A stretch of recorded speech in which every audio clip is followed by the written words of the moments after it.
Hi, and welcome to the Star of 74. This channel is dedicated to my 1974 18-foot Starcraft Chieftain.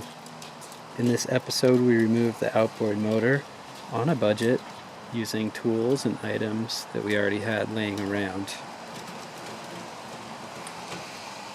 Take a look at this red arrow. It is pointing to a chain hoist that is connected to the header of the garage opening. That is what we'll use to lift the outboard motor off of the transom. Everything in this video is to show you how I remove the motor. It is not intended to be a tutorial or a suggestion of how you should do it. You need to use your own judgment when it comes to safety.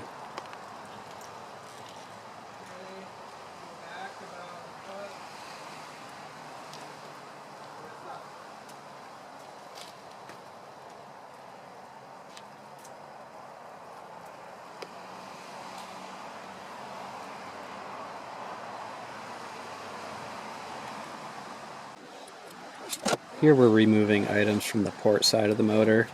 This is mostly the electrical connections from the control box and the electrical connections from the battery. I think also the fuel hose is on that side. This is a Johnson 140 horse. I think it's a 1984. And when you're doing this, it never hurts to take as many photos and videos or whatever you can do to document what you pulled off and where it was. Also, I like to replace any fastener back on any kind of stud or thread and keep it on the motor so I'm not losing loose items. And then anywhere that you need to, some blue tape and a label never hurts.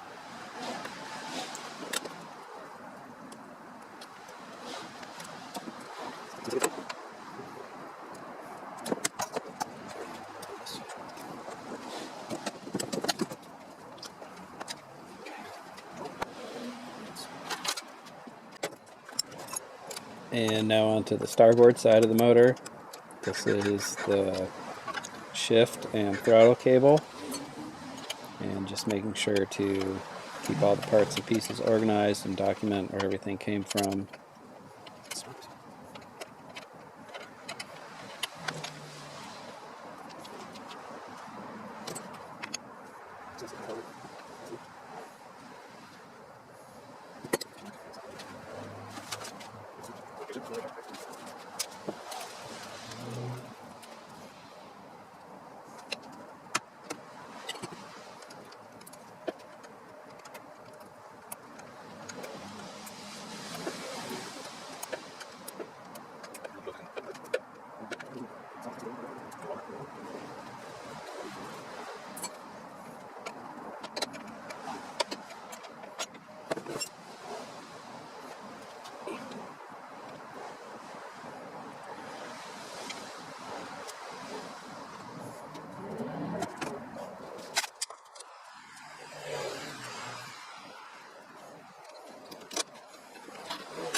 Removing the steering linkage proved to be a difficult process, but we got it off without damaging anything. I would like to make this hydraulic steering, but I'm not sure if we'll get that far. We have to assess the rest of the boat during our demo phase before we start purchasing items.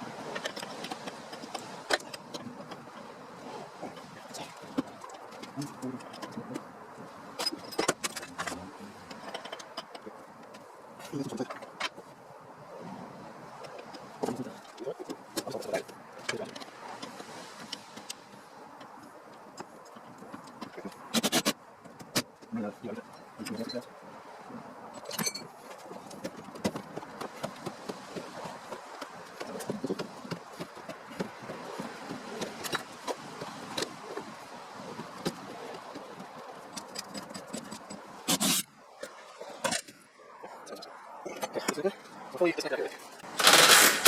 motor is hooked up to the chain hoist, and we're just pulling the last mounting bolt before it's free.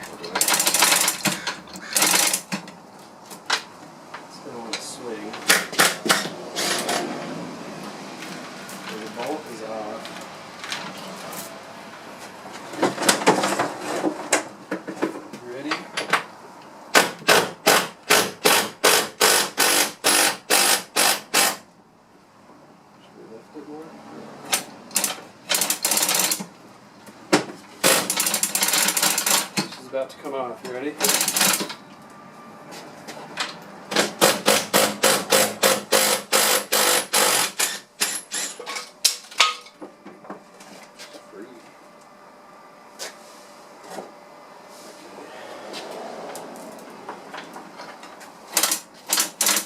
that feel? Yeah. Find that safe little doorway. Yeah, are we clear in all directions? I had been a bit concerned about the weight bearing capacity of all the components that I was using to hold the motor, but everything turned out great.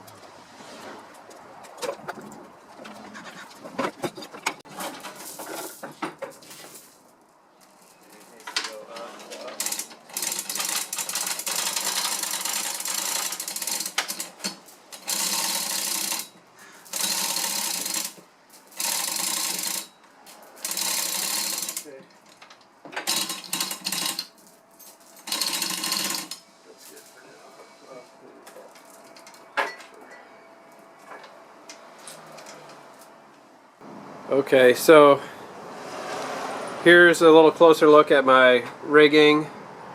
These are 5/16 by 24 thread, 2-inch grade 8 bolts and washers, and then that is from a Harbor Freight wheel pulling kit, and then this eye bolt is just a regular eye bolt, but I did taper it at the end. You can't see that, but maybe I can show you, so that it would sit inside the end of that crankshaft. This eye bolt is rated at 560 pounds. This motor's 380 maybe, something like that, so I wasn't terribly worried about it.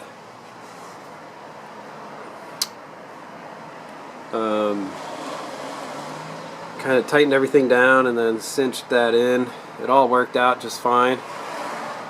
And then there is my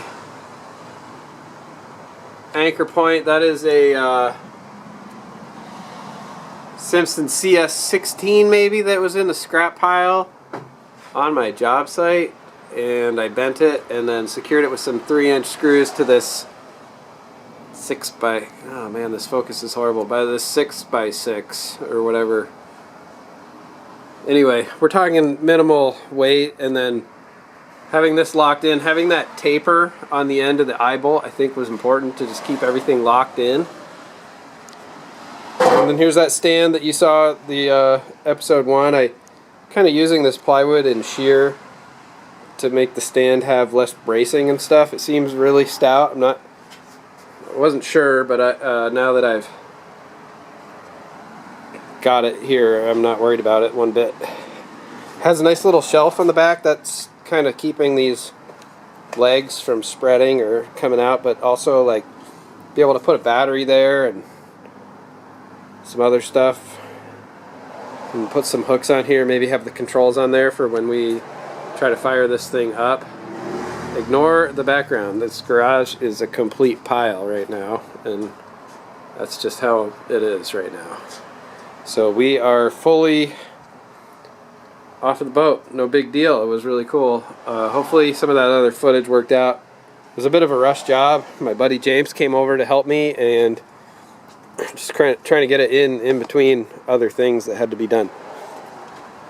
It's dark now, so here we go. Here is the transom with no motor. Pretty rotten, everything's rotten. And yes, everything is rotten on that transom. And in the next video, I'll show you how I removed it.